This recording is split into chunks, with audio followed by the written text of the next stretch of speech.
Quiet on the set. Here we go.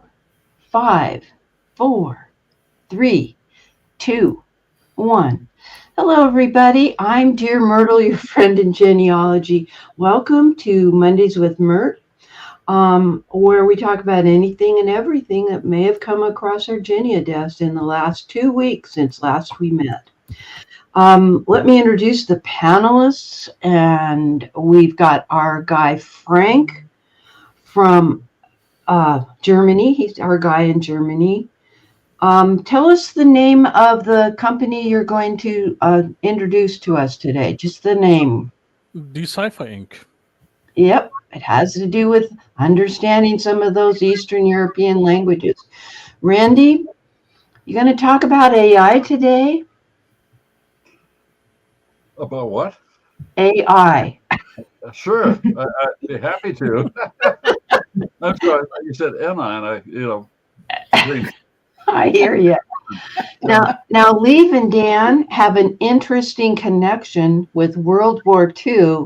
Not that either of them are old enough to have been there at the time, but they're both here to talk with us about interesting Canadian-Norwegian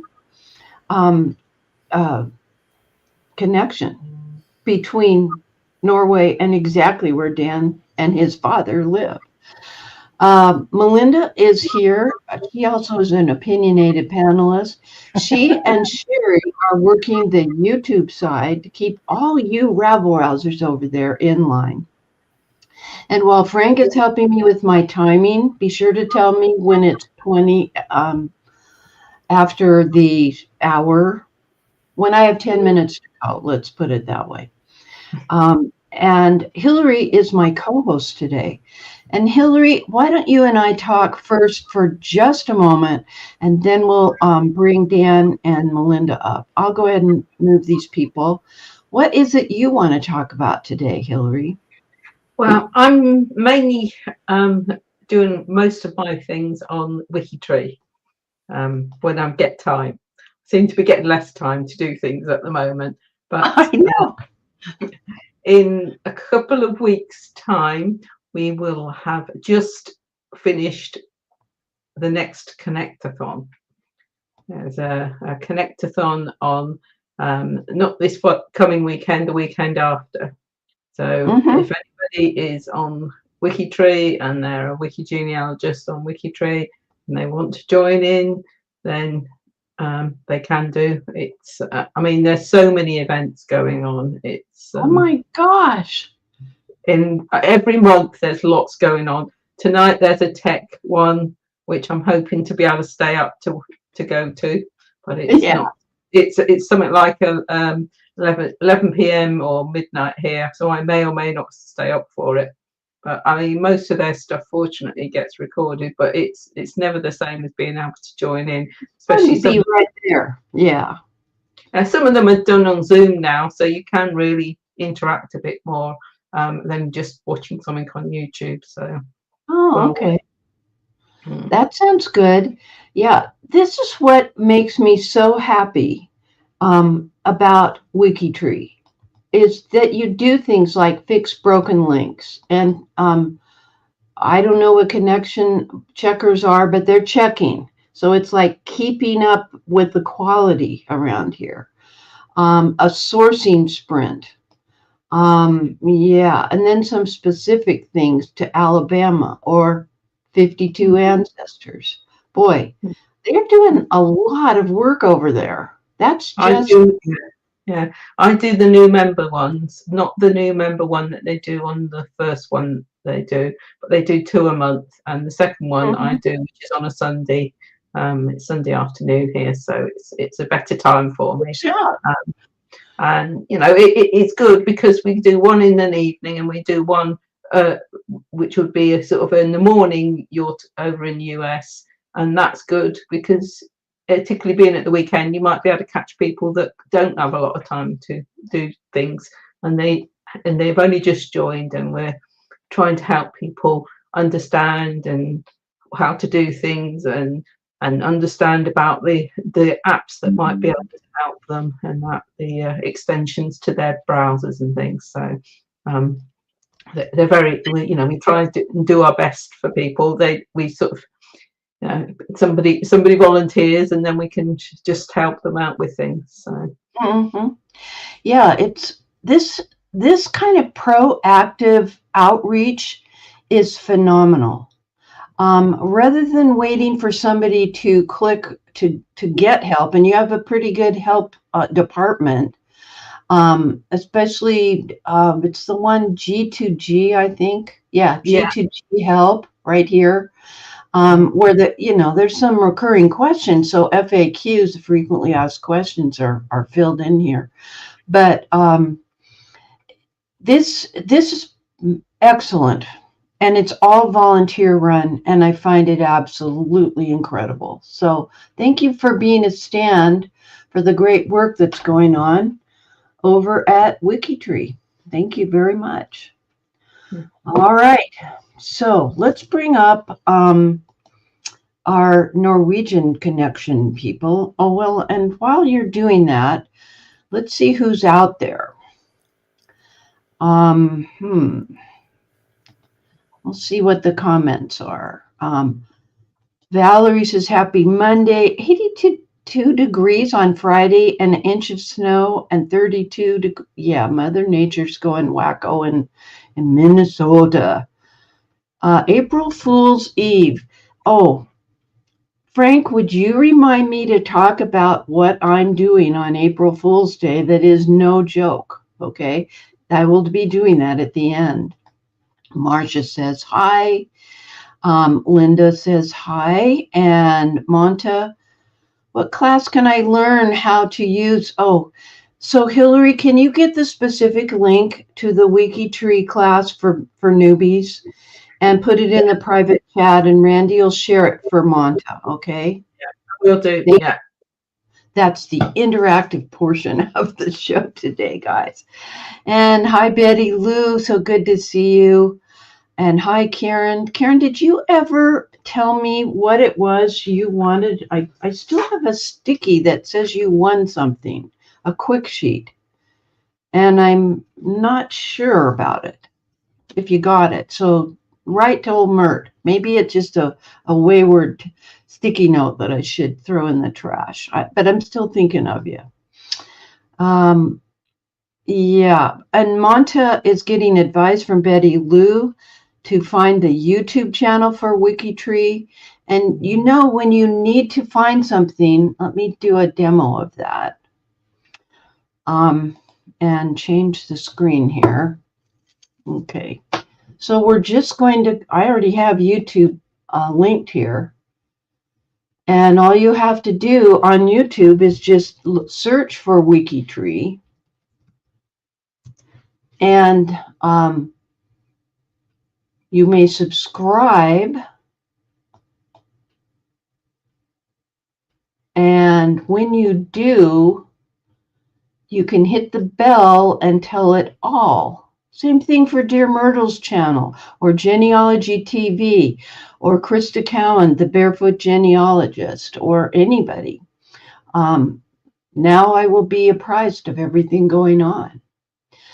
And that notification shows up. I have to be signed in. Yeah, anyway. They usually are their own videos. They don't have a playlist. That's okay. Oh, wait. We need to get to WikiTree itself. Let me go back. Try it again. Okay. This is their website. Okay. Now, there's their playlist. So they have one for Tech Talk, different challenges, Connect-a-thon. Oh, I wonder if we've got one for beginners. How to, here it is. So this is the link. And I will share it with you. This is the playlist. What is Discord, how to customize, and how to invite your family. So we'll hit share. Here's the link. And I'll put the link out on the YouTube side.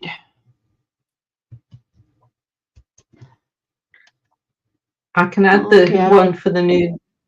I can add the one for the new members as well. If that there is all, they're all together. The new member ones are. Okay, excellent work.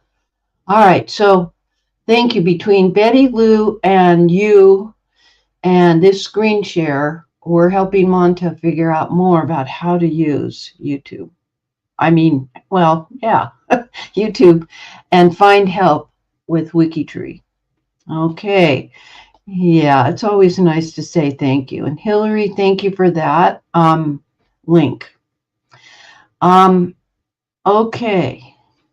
Now let's see what we've got. Oh, it's us. We get to talk.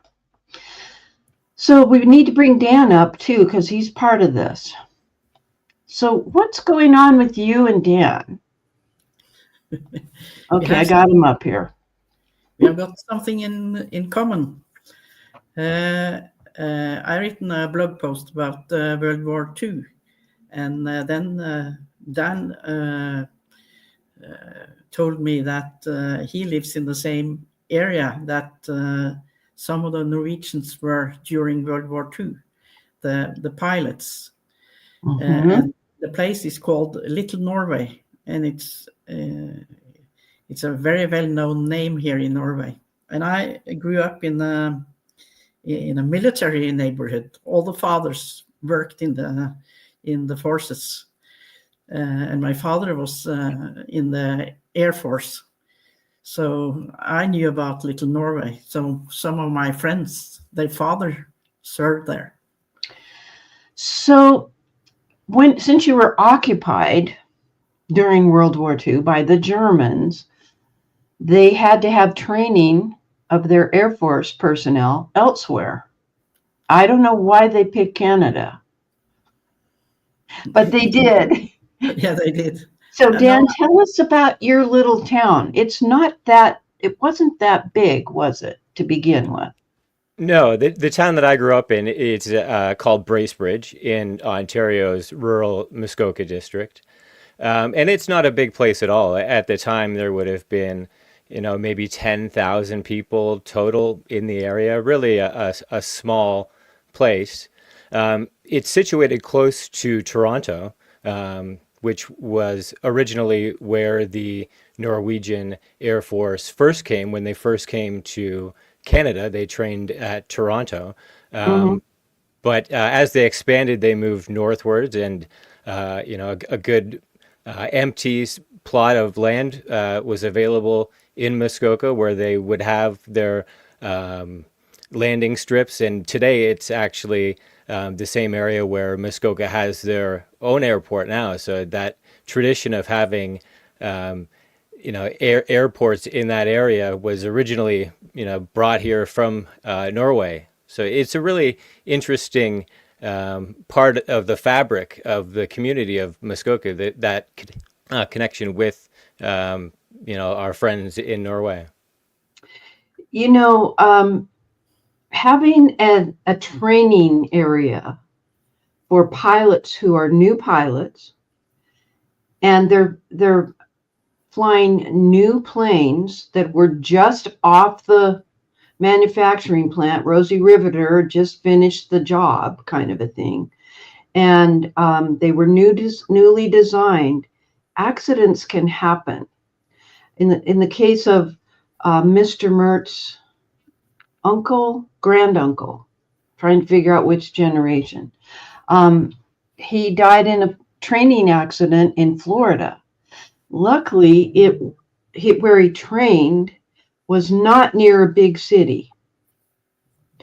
And I think the wisdom of moving out of the Toronto area into a smaller area where it's mostly rural to the side from the town, that it was probably a safer place for practice.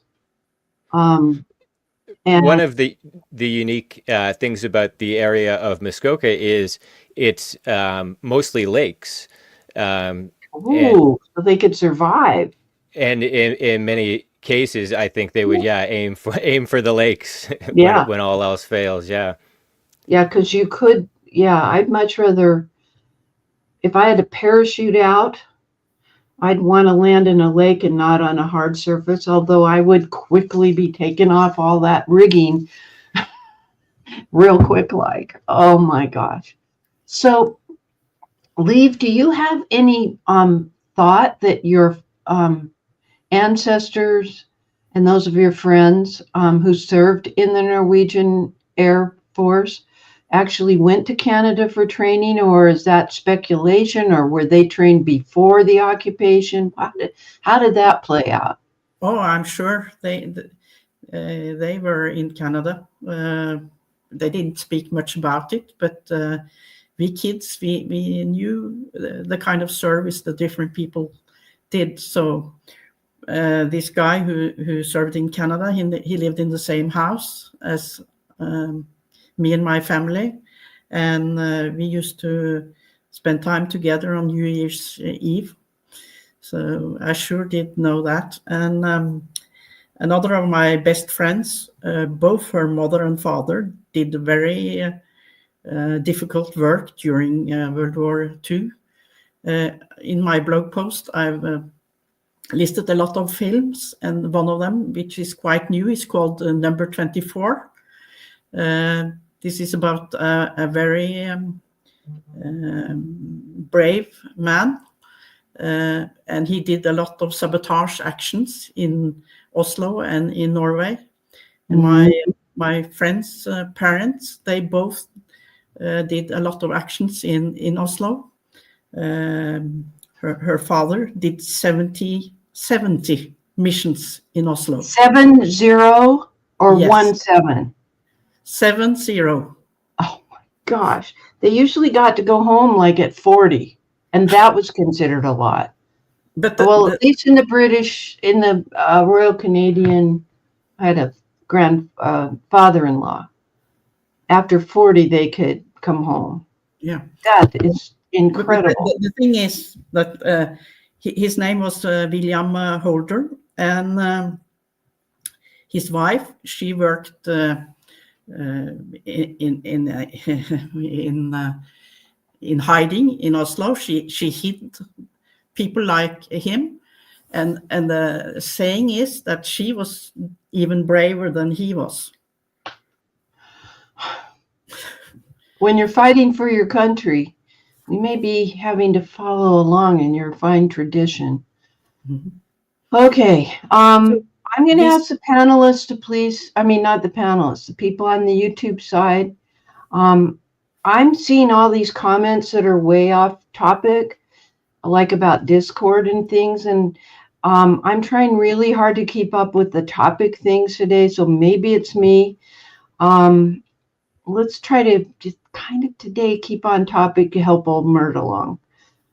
Now, Randy has a good point about this private area away from spies. You know, you're not, I know that we had German U-boats or submarines on the East Coast, but I don't think they flew sorties. There were no planes that came over into Toronto area. The area of Muskoka, it's quite inland. It's not near the Great Lakes, which Toronto would be on the Great Lakes. But it's not near anything really. That's part of the appeal today. Today it's the home of millionaire and billionaire cottagers, but at the time it was a very rural place. Mm-hmm. Golly. But the characteristic then was that people or nations helped each other. So that's why we were in Canada. This is a concept. Canada is your friend. Oh, gosh. Like the gold, Norway exported or took all the gold out on boats, first to Great Britain and then to Canada and the US. And we got it back. I get it. All right. For some reason, I don't have the link to your blog post in the in our Google sheet. So maybe, Randy, you can go look for it. It's one of the replies to that in our secret panelist group. But let me share my screen and share a couple of things that you've been doing. Thanks, Randy, for helping. Okay, so first of all, this is the link to your YouTube.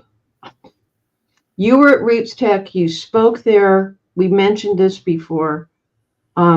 This is about the farm, and now people are becoming even more aware of you than we are, about you being having a good understanding of the history and the record sets, and about naming systems, so to speak.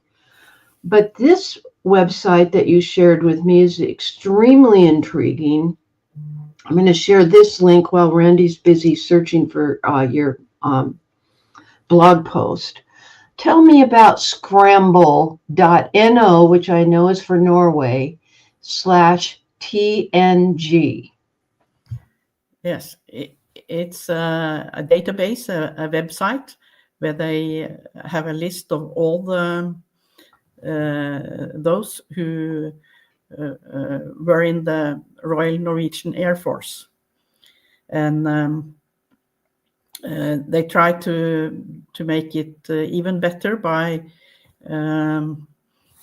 describing and giving a list of the medals, where they served, everything, pictures. So it's a work in progress. Did you all notice when I noticed that this is in English right now, but I'm going to go back to the home page. I'm going to click on advanced search, and for 1 second it's in Norwegian, and then it's recognizing that I am in the United States, and it's changing to English. I'm going to click now, watch it real quick like. That is a very good website. Awesome.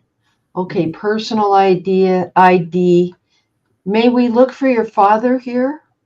No, my father didn't serve in the war. He was Grandfather. too young. We could try a guy called Garber. Okay, spell it for me. Last name Garber, Garber.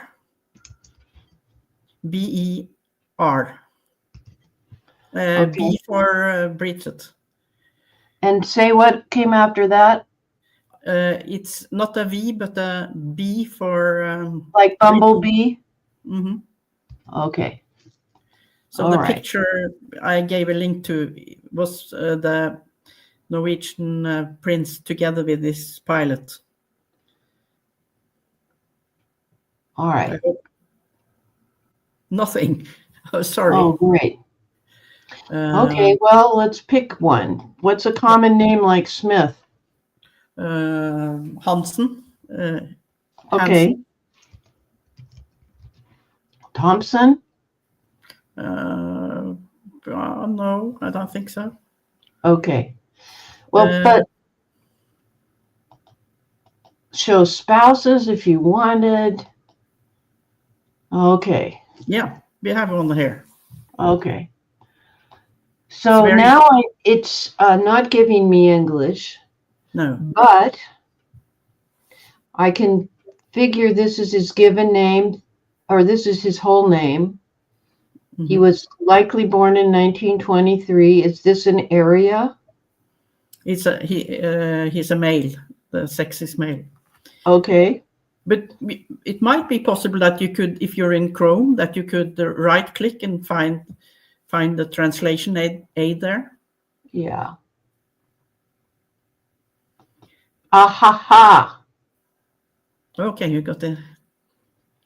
Okay, it's right there on the website. So the search engine automatically changed the field names, but the results came up for me in Norwegian. I just needed to go up here in this upper right-hand corner and change it to English.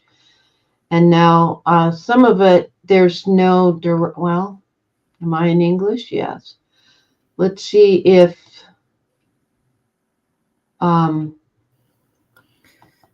they have ancestors or descendants. So it could be what somebody adds. Yeah. So If the main they- aim is to describe their service in the Mhm. Mhm. Okay. So that's one person. What does this word mean? service. Okay, and so these are, he went to training school, Yeah. different, Mhm. yeah. The first one is training at Vesle Skaugum. That's probably Little Norway. Yes. So these are his MOSs as military. I forget what that stands for, and it also puts him on the map. Yeah. Interesting. So, and what else? And then these are sources of information with a reliability evaluation. Wow, what a cool website. Of course, it's Darren Lithgow's work. Yes, It's TNG. yes. That's what the TNG was. I was saying somebody else is using that, but it is his. This Yes. is incredible. Darren Lithgow's a very gifted coder, and the next generation of genealogy websites is TNG, hence that. Wow. Thank you. All right. Do we have the link in I see a few things in the private chat, and then I'll catch up. Okay. Here's your blog post. I'll bring it up. Thank you so much. Usually I'm pretty good at this. All right. Oh my gosh. So it was totally bombed.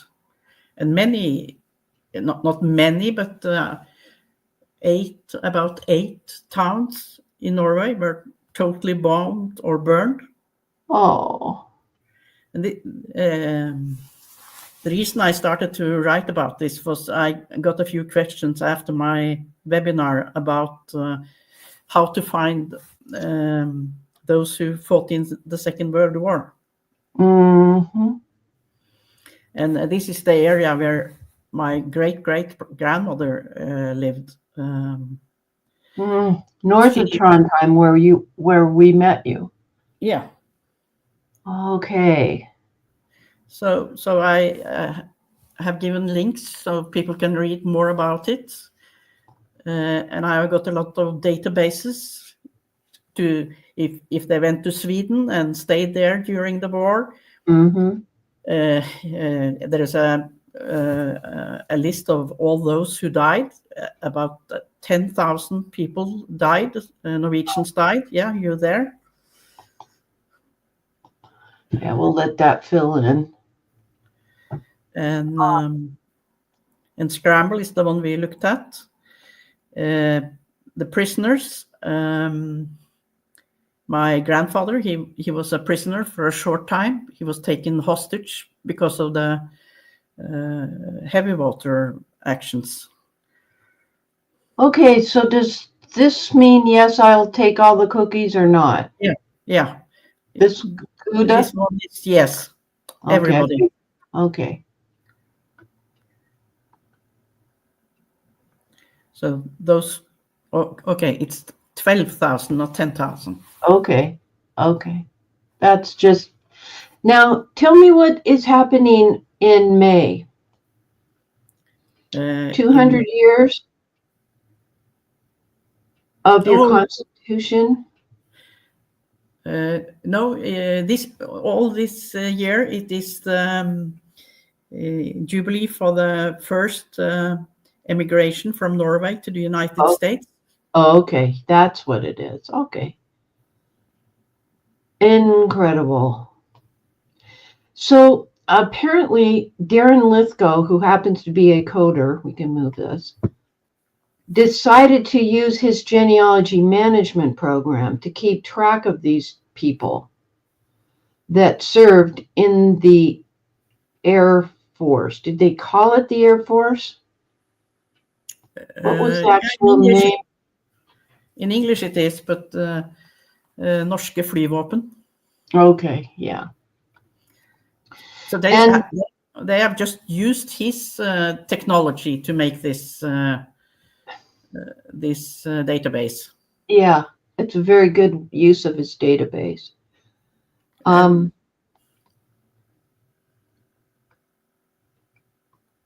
then these descriptions, boy, I'd have to get these translated. But we would know how to do it. We have ChatGPT. Yeah. and others. So, All right. on the bottom there, I have the films that have depicts events in Norway, and the last one is on the top, number 24. Oh yeah, somebody was mentioning that on the YouTube side. It's Where just is it? and the Narvik, you know about that? You've seen that? Yes. I believe so. And the King's No, and there are a few about the heavy water. Yeah, talk to us about heavy water. Let me switch this. What is heavy water? It's a byproduct from some other industrial production, and it can be used to create an atom bomb. And it was produced in Rjukan, which is the town where my mother was born. So I have a special interest here, and that was why my grandfather was imprisoned, because they wanted to warn people not to do anything wrong, try to scare them away from doing anything. Mm-hmm. Mm-hmm. So the heavy water was sent from Rjukan to Germany, and the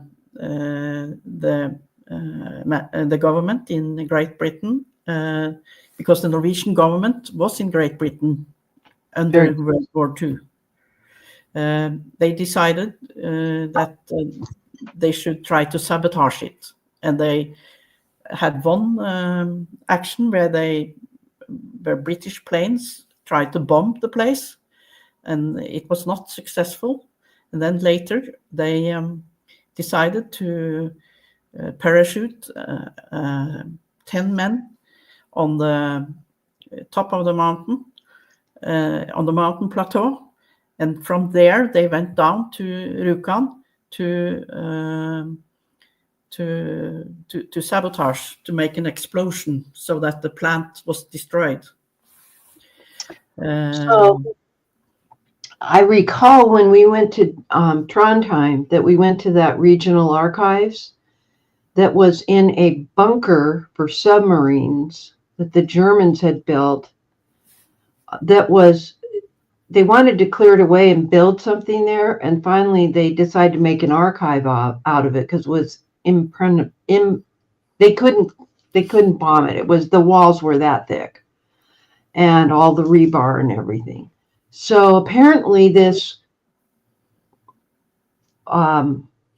place where they were making whatever, and this heavy water was the byproduct, it was not built at like a fortress, like that underground submarine bunker. Yeah, interesting. So Frank has another viewpoint. Frank, you were mentioning about the training that happened with pilots in Germany. Yeah. So tell us about that. You made a comment. I made a couple of. Yeah, I can't keep up. Yeah. One thing is that obviously, sadly, Germany has a very strict data protection acts. So finding something on pilots, on war personnel, etc., you have to write letters and ask for documents on the war archives, and this takes a lot of time. The Okay. the So- only two resources that are available online is when someone was killed in action. So there sadly is now the whole collections of that archive that collects all the little paper cards with the identification and so on from fallen members of the German army on Ancestry. And Okay. if they have been found and recovered by the Volksbund, they also list them where they have found the personnel and where the body is now. Mm-hmm. And this is Oh. a very remarkable thing to do, to identify that body and to simply say, yes, we have found him. Here he lies today. Yeah. The repatriation of remains is something here in the United States that with the cutbacks in our federal government funding, but initially they told them to stop all work, and that would set many of our friends that are professional genealogy / DNA forensic genealogy specialists back tens of thousands of dollars because they work with a team, and work has been done and DNA testing has been done of all of the remains as well as possible descendants to decide, you have to have a lot of tests done to be able to triangulate. Yep. And luckily that has been lifted somewhat so that the current contracts are being honored, but no new repatriation of remains can occur. The remains are in custody, not all of them though. And we're talking Vietnam and Korea, and So it's a very I'm glad to hear that Germany's doing that for their fallen soldiers. even When you for think the ones that are fallen right now, they are continuing onward. Yeah, I hear you. I get what you're saying. So I'm reading between the lines carefully. Yep, but coming back to the World War II pilots, having such an database where you simply can enter the identification number or the name or the regiment or something, and have the list of all that information that you just showed, would be so remarkable if it would be put online. Yeah, people here in the United States, we complain about the European Data Protection Act because we want to have that information. Genealogists want to have that information. But we're not faced with that at the moment Mm-hmm. that I know of. So so take advantage of what we can. Now, if you could take some time, I know that we're going to be on to the next topic, but what I'd like to do is have you, if you have any links to share, Frank, for Germany, that would be good. I also want to talk with Hillary, since this is turning into an international discussion. I'm aware of the American war graves over in France. And our records aren't that closed down. We did a whole series on Ireland and UK military records research. And they're already live on my new Dear Myrtle archive channel. Is there any database that comes to mind about World War II that you thought you might want to share to contribute to this and add to the international component here? And I'm going to try to pull up the playlist for that on my YouTube channel. Can you think of anything? Not particularly. Not particularly. Because the main ones I go to is the Commonwealth War Graves Commission Okay, pull website. that. All right, give us the link to that, and I will definitely go there. I will do. Okay, so apparently we're live. That's good to know. So here's the playlist at Dear Myrtle's archive. Let me zoom in a little while you're looking up the link for me there and for the English work. So under playlists, I have one for Substack, which is a big clue of what's happening tomorrow, Myrt's Book Club, and Mendes with Myrt. But somewhere I have a thing, yes, British and Irish military records. And I really should say UK, Ireland, but that's what we called it at the time. So let me get the playlist link for you.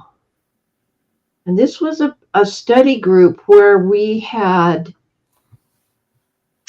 two guys from Scotland. We had Audrey Collins, who was the resident genealogy specialist at the National Archives of the UK. Let me share this group link, or playlist. Okay, that is, oh, and Randy's already got it. By George. We'll pull up the Commonwealth Grave, War Graves Commission, and accept all cookies. You know, I'm just thinking the only other thing I would look at if I'm looking for somebody who served that hadn't been one of the fallen would be you could go directly to the National Archives, the UK National Archives, because that is I've got the link for that as well. I'll put that in for you. Okay, I think it's our not that one. National Archives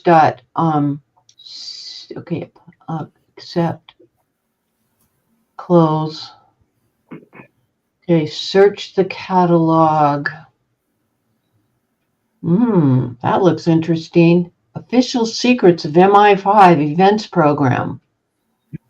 All right, let's search the catalog. And should we search for World War II or military? Well, there's different things, isn't there? Even without searching, it brings up popular collections of medals, Royal Navy, Royal Marines, the First World War, and so it's some things you can go through. You can get to if you want a particular service, if you want Army, Navy, or Air Force. Well, it's Air Force now, but it may have been considered it might have. I'm trying to think when it first came in as the Air Force. I think by World War II it would have been the Air Force, but in World War I it was called something else, and I can't remember off the top of my head what it was. Okay, let's see. Let me pull this up for Civil War here in the U.S. of the 1800s. What's interesting about this website, you can browse for soldiers and sailors. You can specify Union or Confederate. There's also a description of the battles. And when you go to their unit histories, we'll do 19th Indiana. And we need to specify Union. And it is, I need to say Indiana Infantry, 19th Regiment. Indiana Infantry. It doesn't want to give it to me that way, but eventually, there we go. But he's not in the 141st, he's in the 19th. Anyway, what you end up with, let's just pick one of these. It should be telling where what their history was. And we're not getting there from here. But there is a link that I shared over on Substack.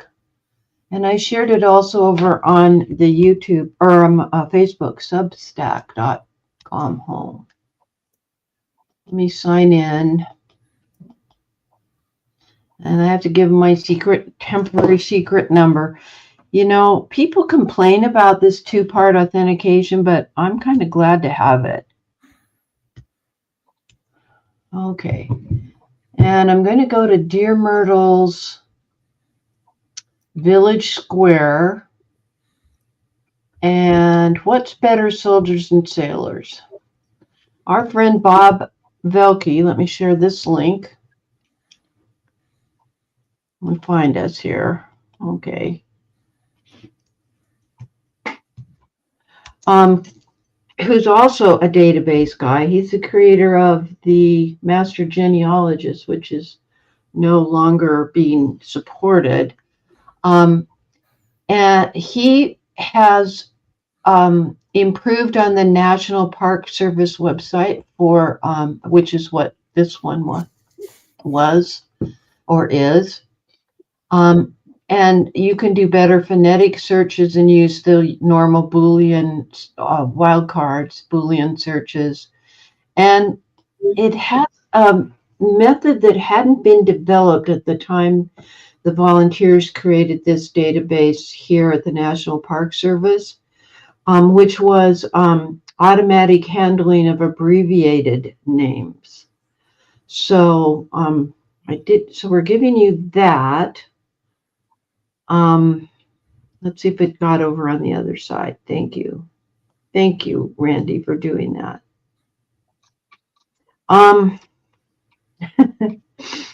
Okay, we're getting a lot of feedback about all of this. This is very interesting. Let's see. So Monta has people in Norway, ancestors in Norway leave, and they're from Namsos, and I don't know how to pronounce those places. It's perfect. So, my great grandmother and grandfather lived in Beitstad, so we have family in the same area. You're kidding me. That's pretty close. That's a locality bingo. Let me find that link about heavy water. This is something Cousin Russ used to do all the time when we talk about something. He'd find the Wikipedia article about it. And Randy just did that for us and had previously sent you this link about what is heavy water and what it can do, what its technical composition is. And they're semi-heavy water.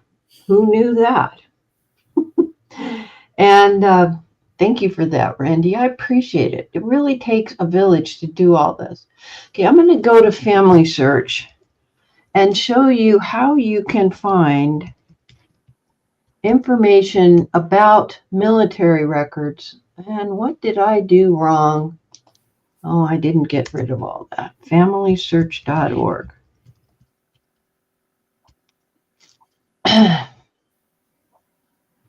Anyway, it's always good to know when people are following your blog.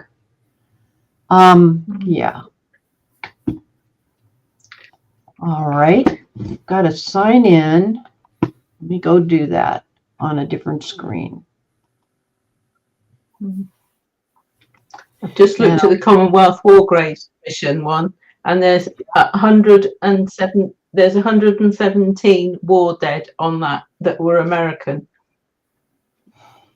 Yeah. I know there are cemeteries in the UK that are for Americans, but that's a lot of people. Yeah, that is a lot. And each death that we're talking about is that person and their parents or their sweetheart or their children and a life not fully lived. Doesn't matter which side of the game you're on, and it's not a game, it's a matter of life and death. All right, so I'm thinking like Betty Lou. We would wish that we had things like this for many different countries. And so I wanted to go to the Research Wiki, which is arguably a very underused but extremely valuable part of the Family Search website. I had to log in, it's a free account. And it should be pulling up in a second. Come on, there it is. And so let's pick Italy. And you can just do Italy or scroll through the list of things, but I'm just going to click on Italy. And on the side, if it has anything on military, it would say so. So we're seeing business, church records, immigration, heraldry, military records. All right, and remember that this information is curated by specialists at the Family Search Library in Salt Lake City. Hi, Lori. I can hardly wait to come see you in July. And it's going to be hotter than heck in Tempe, but I digress. Okay, so here we are on Italian military records. This one's for you, Betty Lou. I'll send that out. So it's kind of an overview, and you can click ahead to these topics and what has survived. What's unusual about this wiki is it is not confined to the collection at Family Search. I try to talk about this at least once every 3 months. The specialists at the Family Search Library in Salt Lake City, as well as people like you, Betty Lou, that are really up on what's available for Italy, here, there, and everywhere. Like here's some things from Ancestry. Here's something from MyHeritage. Instead of this being site specific, it is topic specific. So it's Italy. Italian military records, or Italian church records, or Italian orphanages. I'm thinking of you, Jill. I saw that you have arrived. And if you know something that they don't know yet, you can actually contribute to a wiki. That's the benefit of a wiki, is that it can be a crowdsource process to provide information to help people with, in this case, their Italian research. Yeah, finding military records. They're kept by military districts. The military district keeps it, so it's not on a national level. Most districts are within the geographical boundaries of a province. And a province can even have up to 3 military districts, and in rare cases, it can encompass 2 provinces. Good orientation right then and there. Let me zoom in a little. So, yeah, that's a little easier. So, I mean, we need this information if you're trying to find out about the military service your ancestor may have done. And so if you knew they were from a certain area, you could click and go from there. Yeah, document centers, formerly military districts. Here it is, Italian soldiers who died in World War II. And we know that Italy was a hotbed for military battles during World War II. Oh, this is World War I. Yeah. And if you can trace back that far, Scots in the Italian peninsula, yeah. Anyway, If you know anything, add to it. But definitely, when you are on a new topic or a new locality, check the Family Search Research Wiki. It's familysearch.org. Then you click search. Then you click the Research Wiki. I don't know why that's not alphabetized. It's a little confusing. Betty Lou says she has used the conscription records and the draft records many times. Thank you. So she knows her stuff. Okay. All right. Well, thank you. Let's see where we are on our docket. I'm not sure what's up next. I think we probably want to talk with Randy. Leave and Dan, interesting. Your discussion privately spilled into a whole discussion about how we might begin to do military research on our ancestors. Thank you. Thank you. Okay, so let's bring Randy up. And Hillary, if you'd have everyone else go to the side. Okay, Randy, you've got a link. You attended a conference. Talk to me about that. You might be muted. You are muted. Sorry. Okay. It's a Zoom hangover. Yeah. I know. Remember that when you're in the wings in StreamYard, it automatically mutes you. Once you're on stage, yeah. Yeah. Okay. So the I4GG, the Institute for Genetic Genealogy, this past weekend in San Diego. Yep. I didn't go. But on Friday, all day long, they had an AI day for extra money. So I attended that virtually.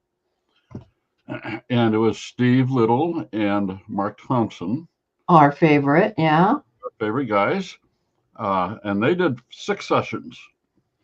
An introduction to AI for family historians, effective prompting for family historians, AI enhanced writing, basics of learning genealogy with AI, which had some DNA issues with it, and AI image generation essentials. And as always, and the last one was a panel of Steve and Mark and Dana Leeds, moderated by Catherine Borges. Okay. All the big names, yeah.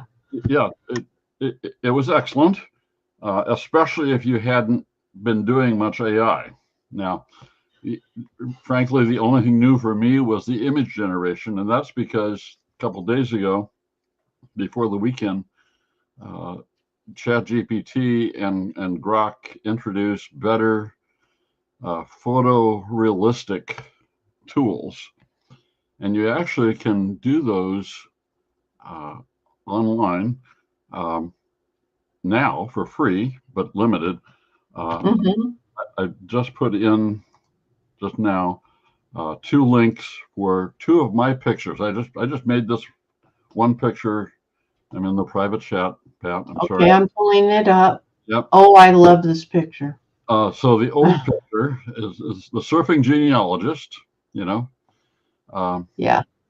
And so the old picture is from a week ago, and the new picture is today. Oh, it does look a lot more realistic. Yeah, yeah. So I've this is fun for me. What can I think of next? I hear you. And so I was able to do the one on the right, the new one, this morning, because I realized we were going to talk about this, and the only thing new that I found was the image generation part. So it's photorealistic. Now, Steve has put some things on the Facebook genealogy and AI page. Yes. Group. I'll go get it. Yeah.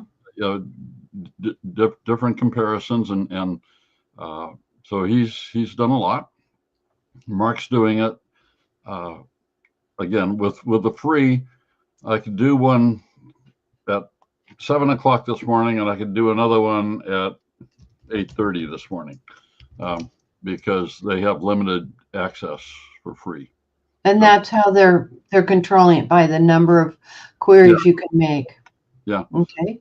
Yeah. So the one on the right has point luma in the background, has waves that look like Coronado, has the surfing genealogist with his foot in the water, 1 foot in the water, and one on the surfboard. The surfboard and the laptop have family trees on them, theoretically.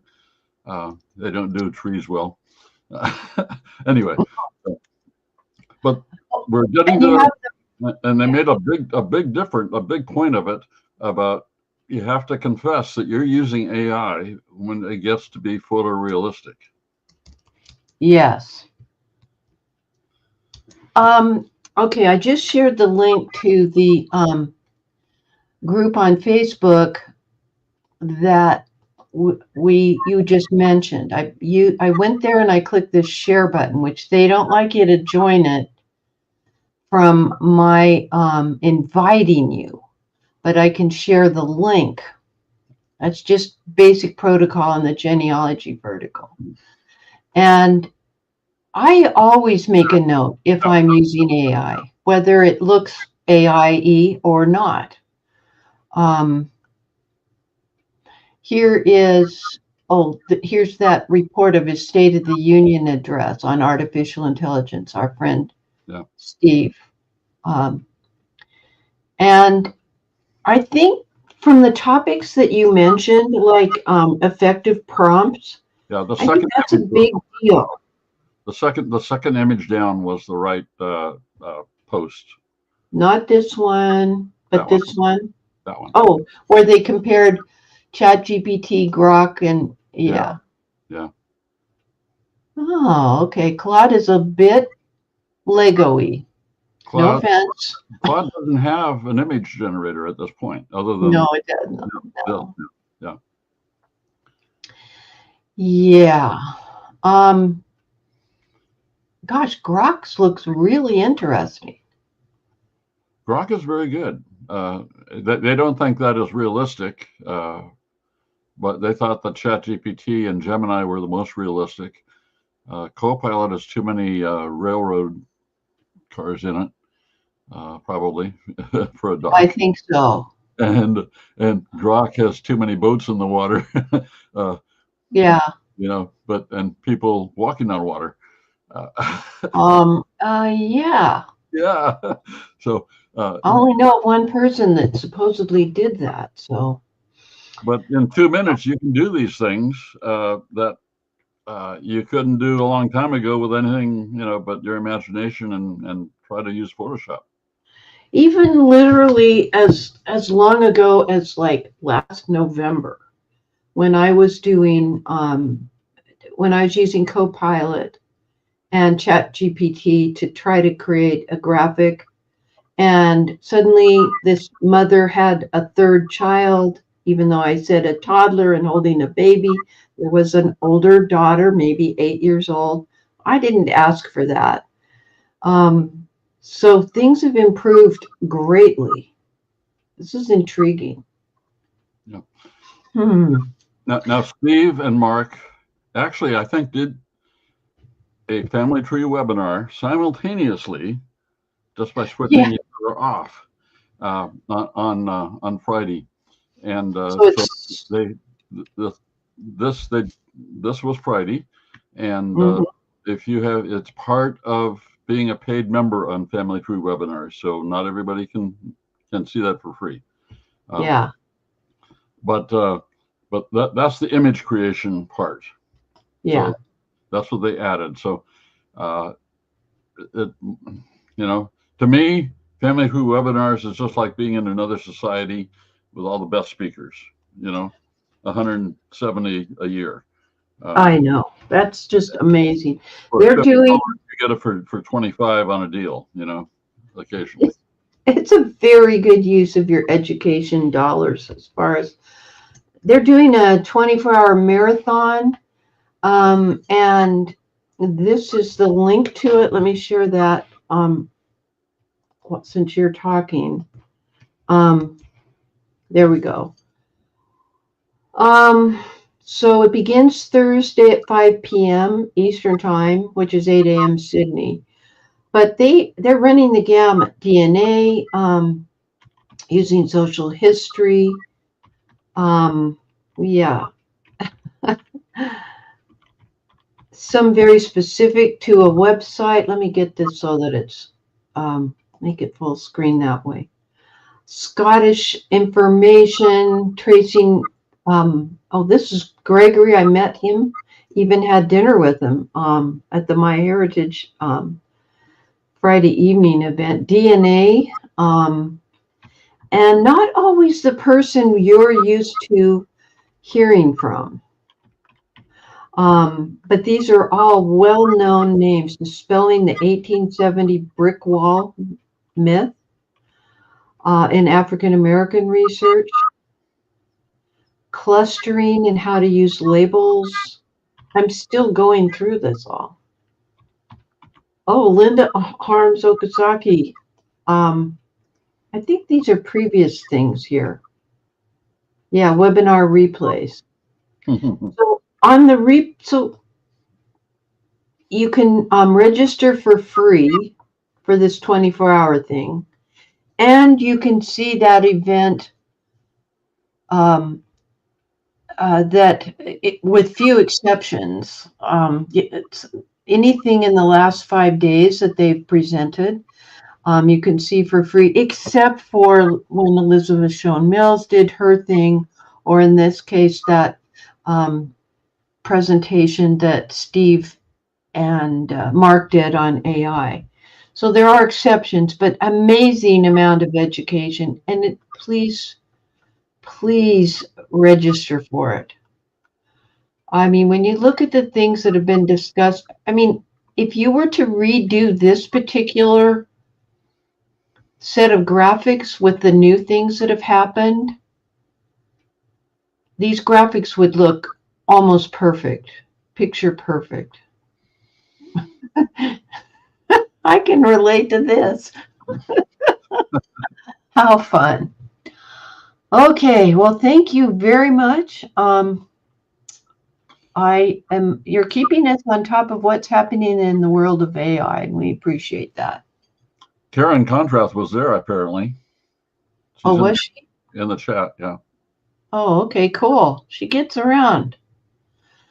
Okay, and Dan shared the Canadian War Memorial. Let me pull that up. We're back to military. Here are the links. Here's the first link. German military killed in actions from 39 to 48. And there was a second one, the gravesite search.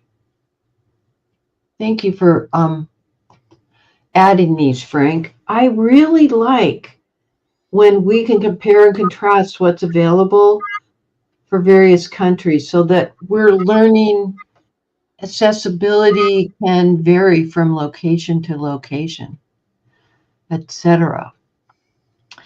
Okay, how's our time? We're doing great on our time. Mm-hmm. All right. Let's switch gears again. Let me close all these windows so I don't freeze up. What's next? We did that. Oh, yeah. I want to talk to you about Ellen working with me. Ellen's not here today, and our prayers are going out.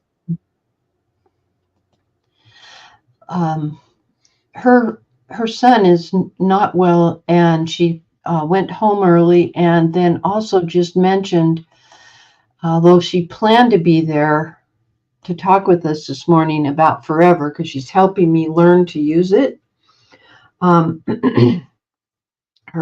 She was up on and off throughout the night with her son. And so, as I say, prayers go out that she can get some rest and he can have some comfort, and they can deal with what they need to do.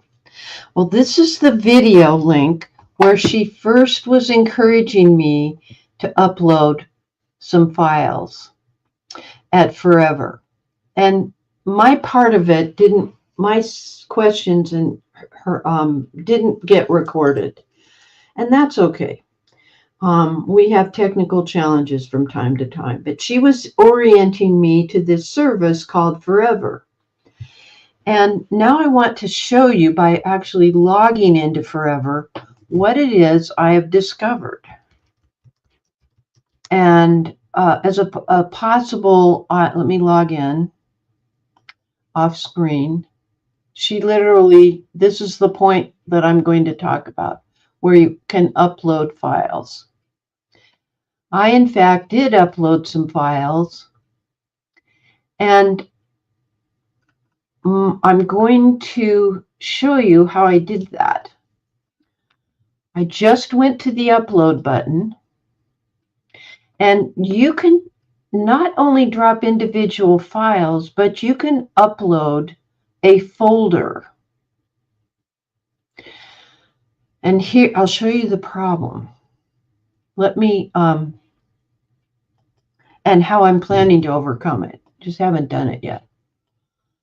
Let's go to Conrad Weiser, and we'll go up a level. And that one's empty. So the way that I store my data, my documents, this is the Weiser family folder. It's a surname folder. Not every one of my lines has, just a second. My two monitors are overlapping right where I need to click to make it full screen. Okay, let me go up one level so you can see it. This is just how I do it. So sometimes it's like I'm doing some testing with Family Search's new individual tree. And I was requested to use Ancestral Quest to do it. So I have that. But then most of the rest of these are like the Height family, the Higgins, the Gorings, the Gitz. There's Erickson. The Hoops and other Quakers. But if we go to the Weiser folder, once you're in there, I don't think I can get any closer than this. Can you see it okay? Not really. Let's see if my view is the largest icons. Okay, that makes more sense. So I have these folders in numerical order. O1 underline is my grandmother Myrtle. She's the youngest Weiser, my dad's mom. Then O2 are her parents, Weiser, Charles, and Elizabeth Wasden. That's her maiden name, Eliza Wasden. Generation 3, his parents, Daniel S. Weiser and Dolly Yockey. And then going up through the generations. And these are things that have been shared with me that I haven't yet put in the appropriate folder. Here's some things that Frank sent me. Now it's possible that I could pick and choose, and you see some duplicates here. But I don't want to upload this because it has a lot of subfolders for my Aunt Grace. That's Myrtle's sister. Upload file. And so let's see about Dolly Yockey. Okay, yeah, this only has a few files. So we will drag and drop the Dolly Yockey file up into the Forever upload dialog box.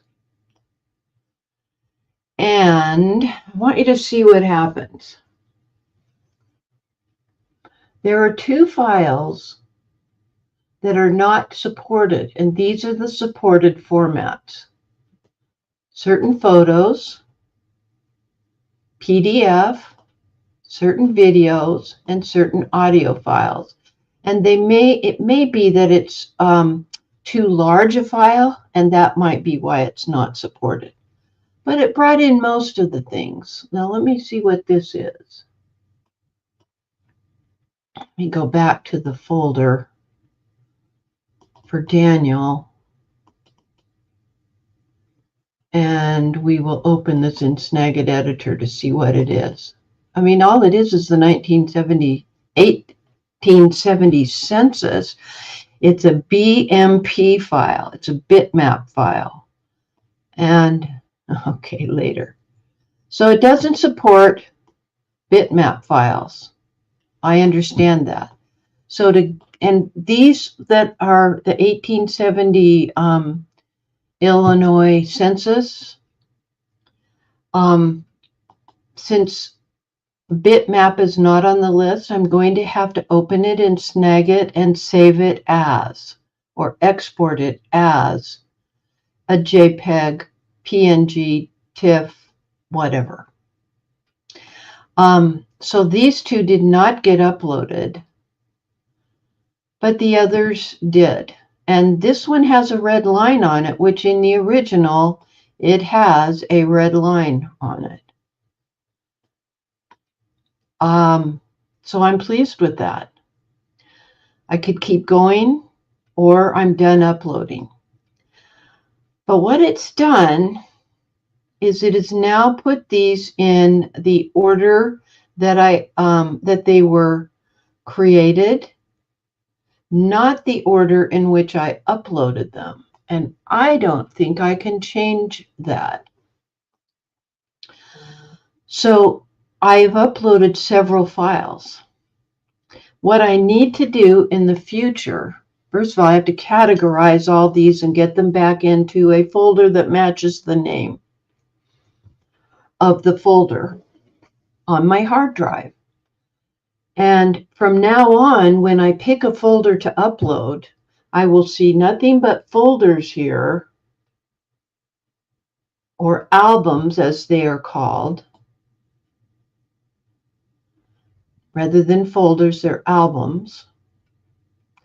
And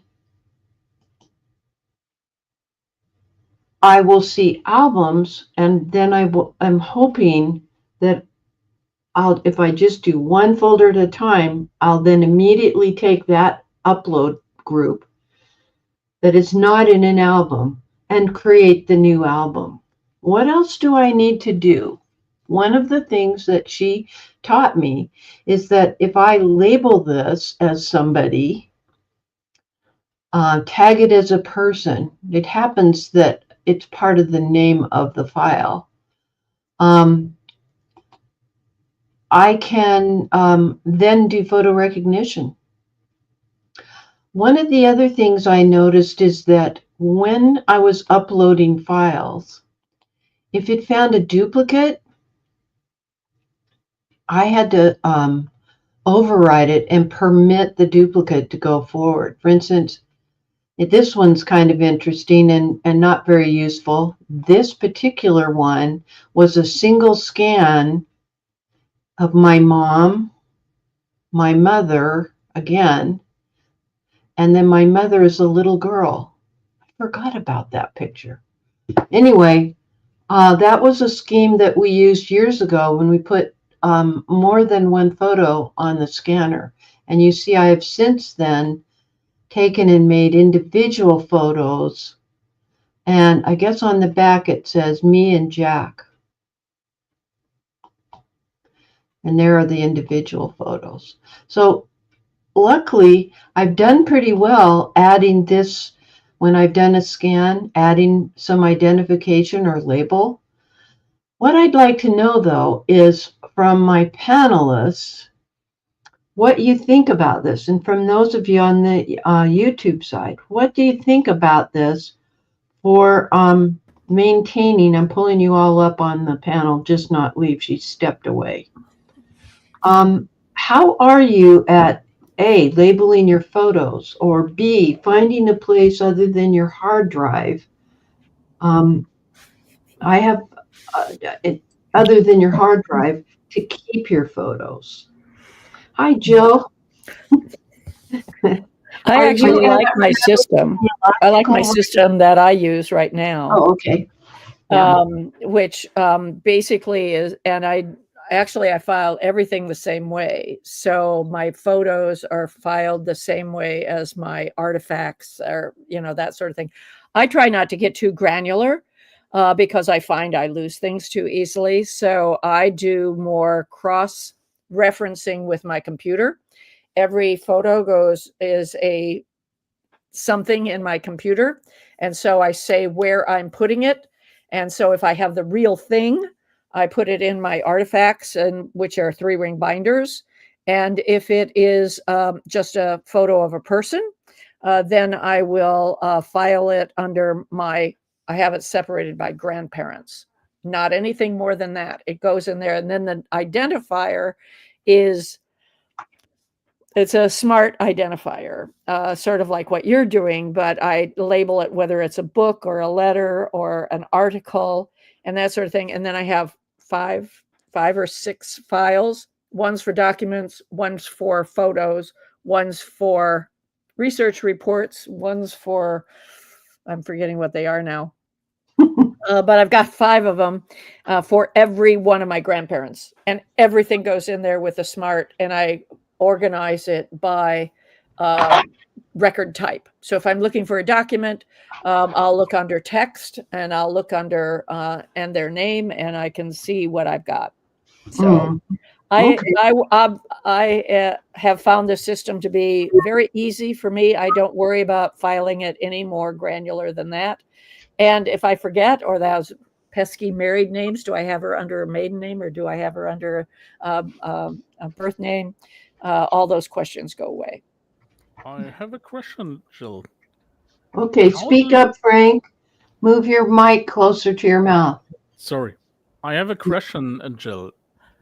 How do you work with references? For example, if you reference the picture of something in an article, how do you work with that? Well, you said with an article. So the first thing is that every photo is, well, I'd like to say every photo. Let me be more realistic. This is true confessions, Yeah, right. Well, I did a survey. As you know, I'm kind of a survey hound. And I did a survey on Facebook one time and said, what's the hardest thing that you have to get filed in your of stuff? What do you have stacks of that you haven't filed? And it was all digital photos. Everybody said digital photos. So I felt like I was at least in a good place. So my reference system works from my computer to the binder if it's an artifact. Okay. So I have a reference number. I have a 3-ring binder by grandparent. So it's and I don't care where it goes in there, but every archival sheet that's in that binder has a number on it. Okay. And so that number is the number that goes in there. Okay. So I don't care if it happened in 1880 or it happened in 1950. I'm not doing them in chronological order, and I'm not doing them by person. So it is what is called an archival approach. It's kind of like by size. So it's a different kind of a system, but I can find anything usually in way less than 5 minutes. Anything in way less than 5 minutes. Yeah. So that's my goal was to keep it as simple as possible. I didn't want to have a lot of unentauffel numbers going around in my head or anything like that, because I know I can't remember that stuff. Yep. Now, I really like this system. Works really well for me. I've never been able to convince anyone else to ever copy it. So I admit that it must not be for everyone. I think that's the most important thing. Use your own system if it works for you. Right. And describe it in a notebook as to what your system is. Well, except I think mine's so simple you don't have to. It's possible. I mean, it really is. My KISS was absolutely my prevailing theme on all of this. I had my Roots Magic right there on the citation and the citation reference name. So all I have to do is pull up the 12 citations I have for birth on so-and-so, and I see them and I can get straight to the document if it's not digital, and I get straight through it to it, and otherwise not. So it works really well for me. So All right, let's see what's coming in from the community. Yeah, I maybe should click on filter to see if that's an option. I'd hoped to answer that question with Ellen today, but hopefully she'll be here next time. Melinda says she tries to put metadata into the files using Lightroom, which right now the photo detective is trying to find out what metadata fields transfer and which ones do not. Because of, I forget the name of the website that's going away where everybody kept their photos. Anyway, all right. And Valerie says Forever looks a lot like Google Photos, such as the gallery, the albums, etc. It would be too much of a duplication of what I have set up. And Valerie, you and I are on different wavelengths here. I thought I was doing well. Somebody please mute. I'm getting that feedbacky sound. Might be Randy. I don't know. And now it's nice and quiet. So whoever did that was perfect. It sounds like fingernails on a chalkboard, but metallic. Anyway, I thought I was doing well just to have a backup of everything in Dropbox, and then backed up all my data of any type on Backblaze. I mean, so I've got things in 2 cloud-based services. But I wanted it to be a place where they could just look at the photos if they wanted. And that it made sense that if they came to my genealogy data folder, as opposed to my genealogy folder, which has my PowerPoints, all the handouts I ever made since day one and all that, they could relate to those surname folders. And particularly, that's why I don't have a ton of surname folders, but I do go back further than grandparents. But that's because I have a few, the Quakers are kind of interesting, and I had to work on it because of trying to figure out exactly how Cousin Russ and I were related. Yeah, I'm not asking anybody to duplicate, and I agree with, you've got to do something, and not just have it on your hard drive. It's got to be backed up. Maria, the world's greatest neighbor, says all I know is I need to be more consistent. Yeah, I also did the binder system back in '89. I think I started it initially from seeing going to meet Bill Dollarhide when he spoke in Bradenton, Florida, at a community hall in the middle of a trailer park. It was a very interesting setup. And he said, everything has to be 8.5 by 11. And if you've got something written on an envelope and you don't have time, just tape it on a piece of paper and put it in the right binder. And I have to remember to call it a binder.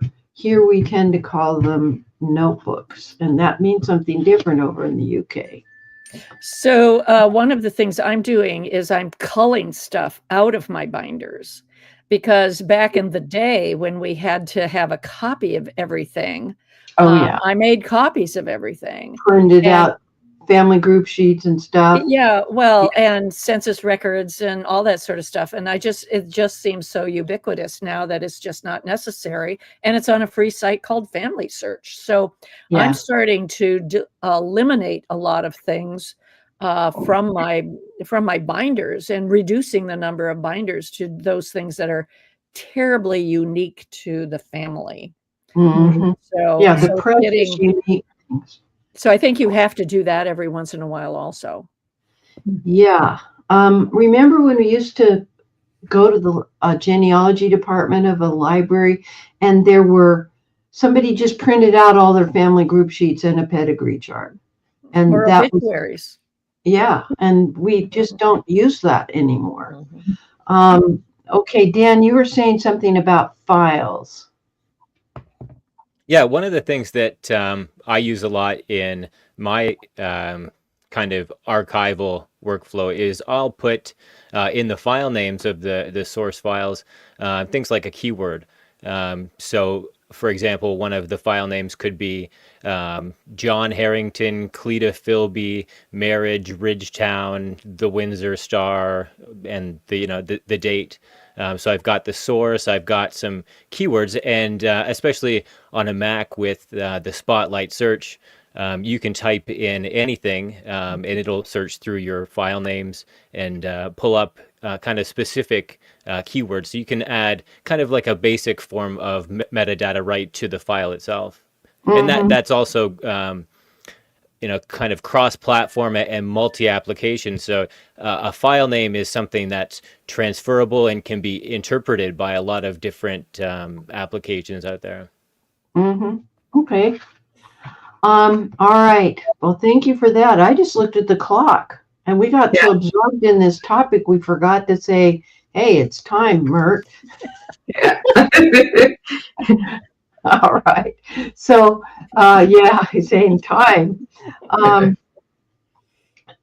Whoever lifted the filing name conventions for file names, they can be much longer than remember when it was 8 characters? And so we would I kept a little composition notebook, the black and white marble looking cover, cardboardy thing, and what that number sequence meant, because we couldn't, mine go by year and then capital letters, surname, space, given name, and what it is, death record, death certificate, obituary, whatever. But that's on the file name itself. Yeah. Okay, so Valerie's calling time. Thank you. We may have to have people on the YouTube side remind, because we who get to talk get so involved and it's really fun. And that's what we like to have happen. All right. Well, I guess that there's really nothing left to say, but I'm DearMYRTLE, your not so retired friend in genealogy. Happy family tree climbing, everybody. That's a wrap. And we will see you on the 14th of April. Yes, book club is next. And we have some interesting challenges to be discussing. Okay. We start in 15 minutes. And tomorrow I will do a special webinar and you'll figure out what I am doing over there on Substack. We didn't have time. And other than that, over and out.